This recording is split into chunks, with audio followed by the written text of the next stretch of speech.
Si saint Augustin en parlait encore 5 siècles plus tard pour expliquer les premiers déclins de la République romaine, c'est que l'épisode historique des frères Gracques est non seulement resté comme l'un des plus importants de la vie politique romaine, mais a en plus marqué profondément et durablement les générations qui suivirent les événements de 133 et 124 avant Jésus-Christ. Saint Augustin ne mâche pas ses mots vis-à-vis de l'action qu'ont menée ses deux frères tour à tour, Tiberius Gracchus d'abord, puis Caius. Il la place même en point d'orgue de la chute de la République romaine, comme il l'écrit dans sa Cité de Dieu, c'était une entreprise non seulement périlleuse, mais encore, comme l'événement l'a prouvé, des plus pernicieuses pour la République. Mais alors, comment expliquer cette postérité si importante ? Pourquoi le projet politique des frères Gracques a-t-il autant choqué et a-t-il durablement inspiré, notamment comme figure répulsive, la plupart des auteurs politiques de Salluste à saint Augustin ? Était-ce l'aspect révolutionnaire des réformes, ou plutôt la manière presque sacrilège dont les Gracques ont tenté de les faire appliquer ? Entre assassinat politique et règlement de comptes en pleine rue, cet épisode est marqué par une violence extrême qui l'a fait rentrer dans les mémoires communes. En nous appuyant sur les récits des historiens et chroniqueurs romains, ainsi que sur l'expertise de l'historien Jean-Noël Robert, auteur de L'Agonie d'une République, la violence au temps de César, que nous avons rencontré et interrogé, nous tenterons de répondre à ces nombreuses questions, et surtout à celle-ci, les frères Gracques ont-ils précipité la République vers sa fin ? Pour commencer, il faut raconter ces événements que l'on regroupe aujourd'hui sous le nom de révolte des frères Gracques, menée successivement par Tiberius, l'aîné, et reprise quelques années plus tard par son cadet Caius. Les deux frères sont issus d'une famille parmi les plus éminentes de l'aristocratie civique romaine. Ils sont fils du consul Tiberius Sempronius et petit-fils du grand Scipion l'Africain, célèbre vainqueur de la Seconde Guerre punique à Zama. A priori, du fait de leur famille, les deux frères sont donc destinés dès la naissance à un rôle politique d'importance dans les années à venir. Si les premières années des frères Gracques sont particulièrement intéressantes dans la compréhension du chemin qui a mené à leur révolte, c'est en raison de l'éducation qu'ils ont pu recevoir du fait des précepteurs choisis par la mère des deux enfants, Cornelia, influencée par la mode de la philosophie grecque en vogue à cette époque à Rome, comme nous le verrons par la suite. Donc Cornelia a pris pour l'éducation de ses enfants des maîtres, évidemment, comme on faisait dans les riches familles, et elle a pris aussi un stoïcien qui s'appelle Blosius de Cume.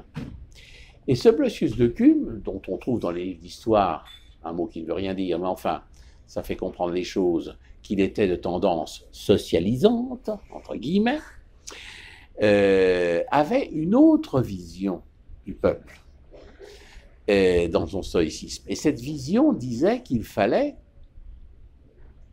qu'au fond, le peuple était propriétaire de la terre, et que c'est au peuple que devait revenir la terre. Ce n'était pas normal que les grands propriétaires s'enrichissent et soient les seuls à s'enrichir et que le petit peuple crève de faim parce qu'il n'avait pas accès à la terre alors qu'il en était le légitime propriétaire. Les préceptes de Blosius de Cume initient donc très tôt les frères Gracques au débat philosophique autour des notions d'égalité et de citoyenneté qui vont revêtir une grande importance dès l'arrivée au pouvoir de Tiberius qui devient tribun de la plèbe en -133 avant Jésus-Christ. En cette année, dans un contexte d'inégalité croissante que nous expliquerons par la suite, Tiberius propose donc en sa vertu de tribun une loi agraire qui prévoit notamment de limiter les possessions privées et individuelles de l'ager publicus, c'est-à-dire des terres publiques anciennement redistribuées par l'État romain à de riches financiers. Selon la proposition de la loi de Tiberius, la possession d'ager publicus est limitée à 500 jugères, unité de mesure romaine. Le surplus de terres de ces grands propriétaires étant confisqué par l'État romain avant d'être redistribué par lot de 30 jugères aux citoyens les plus démunis. L'un des arguments soulevés par Tiberius pour appuyer sa loi, c'est que la démographie romaine est en berne. Or, les plébéiens sont ceux qui font le plus d'enfants. Dans ce contexte, céder des terres aux plébéiens est une redistribution qui permettra de relancer la démographie romaine et de sauver la grandeur de Rome. Le souci, c'est que la loi ne plaît pas aux sénateurs, dont plusieurs d'entre eux sont également de riches propriétaires. La figure de proue de cette opposition est le tribun Octavius, poussé par les sénateurs et lui-même propriétaire de terres, qui va opposer son veto à la proposition de loi de Tiberius Gracchus, comme le prévoit le fonctionnement des comices. Un affrontement verbal a alors lieu entre les deux hommes, pourtant amis, et la situation va déboucher sur un acte inédit de Tiberius sans précédent dans l'histoire de la constitution romaine. Tiberius Gracchus a fait un coup d'État. C'est-à-dire qu'il a déposé son collègue et ami Octavius. Alors il l'a supplié, il lui a dit écoute, il était même prêt à lui payer sur ses propres deniers, il est très riche Tiberius, la valeur des terres en question. Mais Octavius, poussé par les autres, a refusé. Et jusqu'au dernier moment, malgré tous les efforts de Tiberius, il s'y est opposé.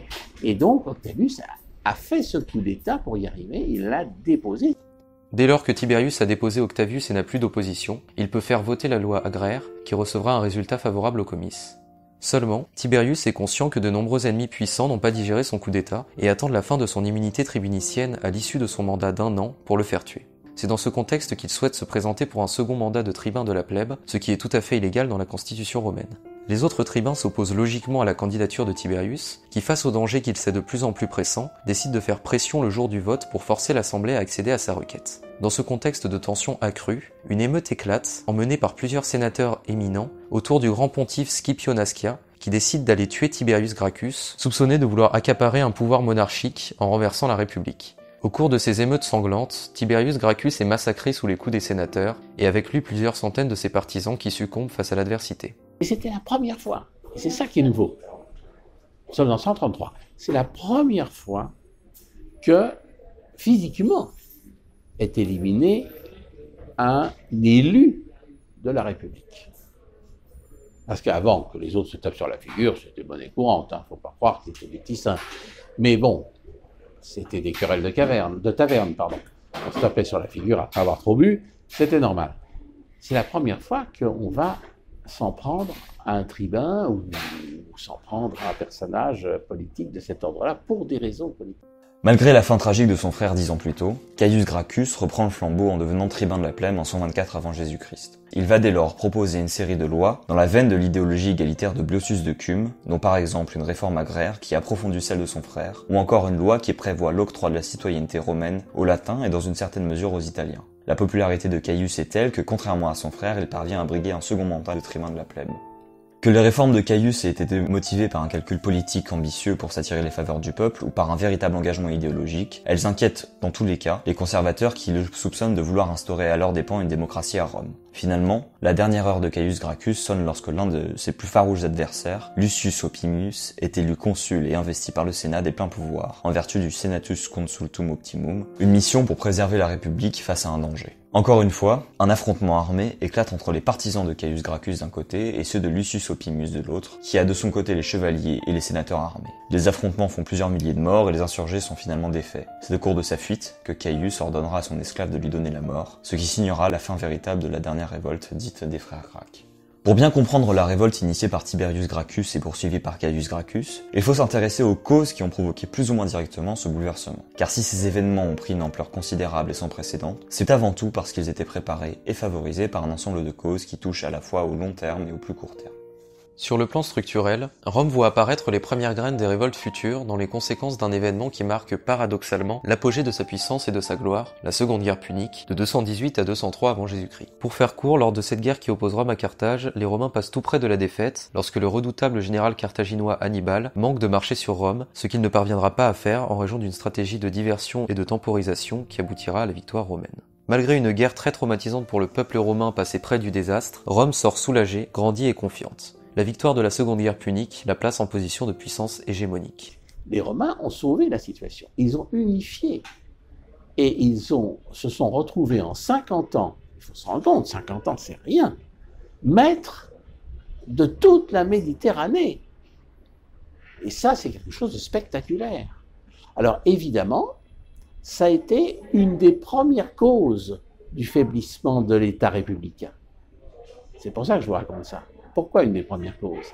Parce que, à l'époque, le téléphone marchait moins bien qu'aujourd'hui et les avions étaient moins rapides, ce qui fait que, en réalité, administrer l'ensemble de la Méditerranée comme on administre la ville de Rome ou à la rigueur l'Italie, c'était un petit peu plus difficile. En effet, la victoire cache les germes de nombreux facteurs de division au sein de la République romaine. D'abord, l'enrichissement de l'après-guerre ne profite pas à tout le monde. Avec l'extension de Rome, les aristocrates amassent des fortunes colossales et rêvent de grandeur, tandis que les pauvres subissent de plein fouet les conséquences de la guerre sur le territoire romain et voient leurs difficultés augmenter. Un gouffre se creuse entre les riches propriétaires qui profitent de la victoire pour devenir de grands propriétaires terriens et les pauvres, parmi lesquels se trouvent les petits paysans. Ces derniers ont participé à la guerre et retrouvent à la fin des hostilités leurs terres en friche. Ruinés et endettés, ils doivent travailler comme journaliers ou bien, comme cela arrive souvent, se réfugier dans la ville de Rome. C'est donc véritablement la base sociale de la République romaine qui est sapée par les conséquences mêmes de la victoire. Or, en face de ces plébéiens appauvris, émerge une nouvelle génération de tribuns de la plèbe, enrichis et enivrés par le succès, qui vont chercher à s'attacher les faveurs du peuple par la démagogie, souvent pour servir leur propre désir de pouvoir. Quand tous ces gens-là rentrent à Rome, quand tous ces gens-là prennent le pouvoir, qu'est-ce qu'ils se disent? Ils se disent, mais c'est nous les rois de ces gens-là. C'est nous, et nous avons maintenant les moyens, parce qu'il y a toutes les richesses qui vont avec, évidemment. et qui arrivent à Rome à profusion. Et nous avons maintenant les moyens de vivre et d'assumer ça. Donc on n'est plus du tout dans l'humilité de Cincinnatus, hein. C'est terminé ce temps-là. Et alors évidemment, vont s'entamer des rivalités pour le pouvoir et le refus d'obéir aux institutions. Avant même l'apparition des frères Gracques, ces tribuns de la Plèbe vont commencer à ébranler la solidité de la République en s'opposant fréquemment au Sénat, ce qui provoque un repli réactionnaire des sénateurs qui bloquent en retour les réformes proposées par ces mêmes tribuns. Il y a donc, à partir de la fin de la Seconde Guerre punique, l'émergence de nouvelles tendances qui favoriseront la révolte des Gracques.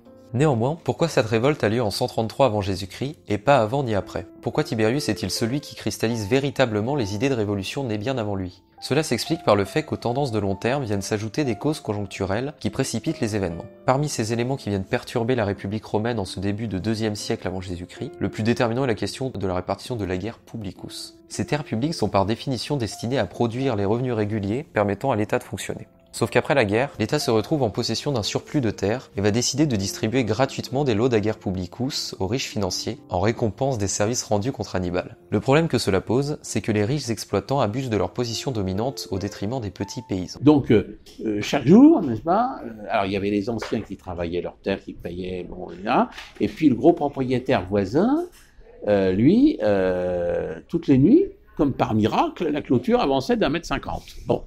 C'est dans ce contexte que la loi agraire de Tiberius Gracchus, que nous avons présentée précédemment, prend son sens. Si la question agraire qui s'intensifie est l'un des facteurs conjoncturels majeurs de la révolte, qui commence en 133 avant Jésus-Christ, ce n'est pas la seule cause. Ainsi, les difficultés que connaît le peuple romain sont aussi d'ordre frumentaire, puisqu'il y a au début du IIIe siècle avant Jésus-Christ un problème de production de blé à Rome qui dépend de ce fait des importations. Il y avait donc une menace de famine pesant sur Rome, ce qui, comme l'histoire l'a prouvé avec les différentes révolutions, est souvent cause de violence. Enfin, la dernière cause conjoncturelle des révoltes des frères Gracques, qui concernera principalement celle de Caius, c'est l'arrivée en masse des Italiques à Rome. Ces Italiques, selon la loi, sont soumis soit au droit latin, soit au statut d'alliés, mais dans les deux cas ne sont pas citoyens romains. Cette arrivée en masse d'immigrants entraînera un sentiment méfiant des citoyens romains, ce qui expliquera les tensions au moment où Caius Gracchus proposera la loi dont nous avons expliqué qu'elle octroyait aux latins la citoyenneté romaine et aux italiens la citoyenneté partielle.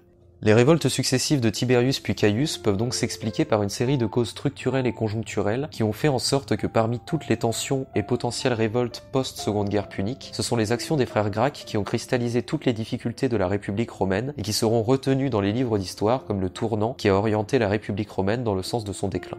Mais avant de nous intéresser aux conséquences à long terme de la révolte des frères Gracques, il convient de se pencher sur le bilan de ces événements à court terme. Or, dès que l'on s'intéresse au récit des frères Gracques, un constat se dessine clairement, celui des échecs répétitifs à quelques années d'intervalle de Tiberius puis de Caius, deux revers symbolisés par leur mort violente et contrainte. Une première raison qui explique l'effondrement de la révolte des Gracques, c'est la solidité du système de la constitution romaine au IIe siècle avant Jésus-Christ. Cette constitution de la République romaine est mixte, puisqu'elle s'équilibre entre ces trois différents centres de pouvoir, les consuls, qui sont deux et qui exercent le pouvoir suprême et militaire, le Sénat, qui est une assemblée d'anciens magistrats issus de l'élite aristocratique et financière romaine, et enfin le peuple, représenté lors des assemblées populaires, qu'il s'agisse des comices ou du concile de la plèbe. Un magistrat propose une loi. Bien. Le Sénat la discute. Le Sénat n'a aucun pouvoir de décision. Mais il propose des amendements. Bon.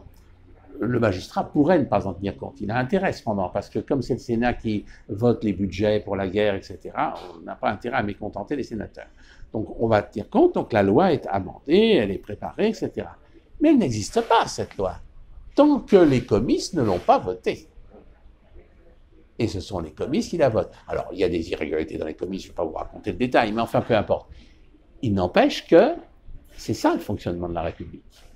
Il y a donc un équilibre entre les consuls, le Sénat et les assemblées du peuple, puisque ces trois centres de pouvoir sont interdépendants, mais également une solidité qui émane du fait que la République romaine implique a priori toutes les strates de la société et se place à la croisée des systèmes monarchiques, oligarchiques et démocratiques. Dès lors, malgré l'érosion de cette solidité et le coup porté à celle-ci par l'engagement des frères Gracques, la constitution restait probablement à ce moment-là encore trop solide pour être véritablement renversée par les révoltes successives de Tiberius et Caius Gracchus, qui se sont tous les deux heurtés à la conséquence de leurs actes dès la fin de leur immunité tribunicienne, voire même avant la fin de celle-ci, dans le cas du cadet. Ce n'est pas une guerre civile au temps tout à fait de Tiberius Gracchus et de Caius Gracchus, parce que c'est précisément, ils ne peuvent pas l'emporter sur la force de l'élite de ces riches patriciens, qui sont tous contre lui, même ceux qui sont tribuns, mais ça va devenir possible progressivement.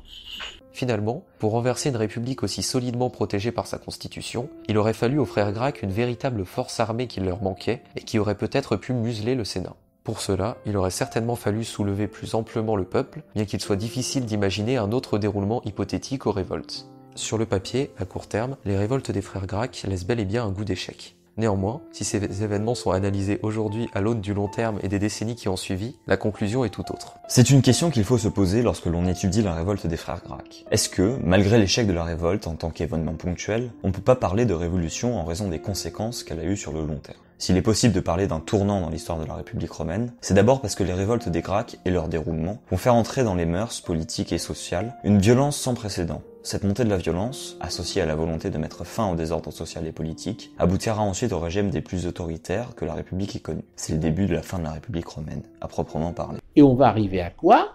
Eh bien, on va arriver à ce que ça soit que le pouvoir tombe dans les mains des militaires. Et ça va être des grands généraux qui vont devenir les chefs du pouvoir. Et ces grands généraux vont s'affranchir des institutions. Ils vont créer des dictatures, mais pas au sens de la constitution romaine pour 6 mois, etc. Ça va être Sylla, ça va être César.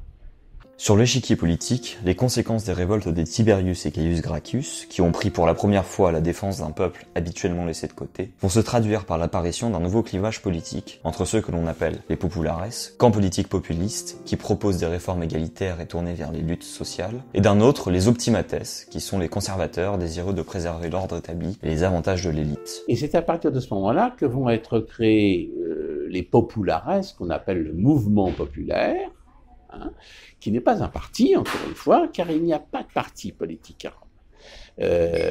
Il y a des factions, oui, mais les factions, elles sont ponctuelles. Sur un événement, sur une proposition de loi, sur quelque chose, va se former une faction qui va se combattre pour telle ou telle idée sur cette proposition de loi, et puis après on passera à autre chose, ce ne sera pas forcément les mêmes qui vont se regrouper, donc il n'y a pas de parti de façon suivie comme nous connaissons. En ce sens, la révolte des frères Gracq a été un tournant majeur. Avant ces événements, on trouvait parfois des revendications émanant de la plèbe, défendues par les tribuns dont c'est le rôle. Néanmoins, il n'était pas possible de parler d'une véritable pensée populaire, ce que l'on verra toutefois apparaître avec le mouvement des populares. Avant même de causer la fin de l'Empire romain, les Gracq ont bousculé l'échiquier politique romain autour d'un clivage populiste contre conservateur, qui n'est pas sans rappeler certaines situations politiques actuelles. En fait, si l'on prend le problème par le prisme de la philosophie, on peut conclure que Tiberius et Caius ont essayé de mettre en application les idées égalitaristes de la philosophie grecque qui leur a été enseignée dans le cadre d'une philosophie politique romaine qui n'était pas prête à les accepter à cette époque-là, avec les conséquences tragiques que l'on connaît. Il y a une grande différence entre les Grecs et les Romains du point de vue de la mentalité. Les Grecs sont des spéculateurs de l'esprit. Ils bataillaient dans des grandes discussions philosophiques, ils avaient je ne sais combien d'écoles, chacun y allait de son argumentation, depuis les plus spécieuses jusqu'aux plus subtiles, et tout ce petit monde-là se portait fort bien, n'est-ce pas, en passant son temps en bavardage. Les Romains sont des gens pratiques, pragmatiques. Eux, ils ont voulu mettre en pratique ce qu'ils entendaient. C'est ce qu'a fait Tiberius. Et à partir de ce moment-là, on s'aperçoit que les idées de la philosophie grecque, eh ben, elles ne tiennent pas bien la route. Hein. Elles se sont cassées la figure en beauté, là. Mais s'ils n'ont pas réussi à être le point culminant du renversement de la République, les Gracq sont parvenus à incarner un point de rupture, ou plutôt de retournement, qui a fait basculer la République dans une nouvelle ère faite de violence et de désordre politique, l'ère du déclin. Merci d'avoir regardé cette vidéo qui nous a demandé pas mal de travail à Arthur et à moi. Un grand merci également à Jean-Noël Robert pour sa participation et sa disponibilité. Son essai « L'agonie d'une république » a été la source principale de cette vidéo et les autres liens pour approfondir la réflexion sont en description.